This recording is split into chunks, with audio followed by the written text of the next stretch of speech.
Pemirsa, seorang kakek menghabisi cucu tirinya dengan alasan sakit hati.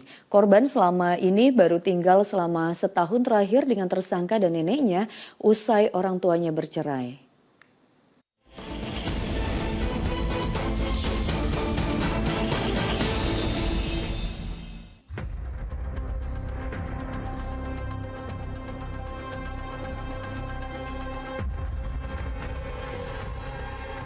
Dalam kondisi kamar berantakan, seorang siswi kelas 1 SMP bersimbah darah di rumahnya Desa Cipicung, Culamega, Kabupaten Tasikmalaya, Jawa Barat.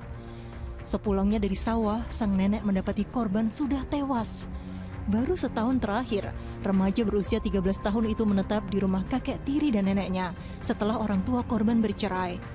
Polisi yang datang ke lokasi segera membawa korban ke RSUD SMC. Benar saja, remaja itu sengaja dibunuh karena dari pemeriksaan luar ada luka benda tumpul di dahi dan kepala belakang. Sementara itu sambil menunggu hasil otopsi, aparat terus memeriksa sejumlah saksi.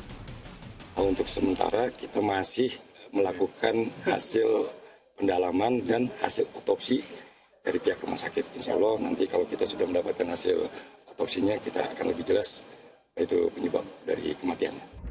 Hampir 1 bulan lamanya, polisi akhirnya menetapkan kakek tiri korban sebagai tersangka. Dari hasil penyidikan, insiden itu bermula saat korban yang sedang berada di rumah seorang diri mendengar suara jendela kamar berbunyi. Ia lalu memanggil neneknya. Namun ia malah mendengar suara tapak kaki yang sedang berlari. Mengira orang tersebut adalah kakek tirinya seperti ciri-ciri yang dilihat. Remaja perempuan itu lalu bercerita tentang kejadian yang dialami keluarga. Namun ternyata tuduhan itu membuat sang kakek tiri sakit hati. Tersangka yang berusia 71 tahun tersebut berdalih kesal atas tuduhan cabul dari korban. Niatnya pun muncul untuk membunuh sang cucu. Ia lalu mendatangi korban yang sedang makan siang sendirian di rumah lantaran nenek korban alias istri tersangka sedang berada di sawah. Menggunakan golok dan batu, korban dihabisi tersangka. Dari keterangan dan masih kita lakukan pendalaman bahwa yang bersangkutan sakit hati terhadap cucu tirinya tersebut. Yang mana pernah ada kejadian bahwa korban ini pernah menuduh yang bersangkutan ataupun tersangka masuk menyelinap masuk ke rumah yang mana di situ ada korban sendiri.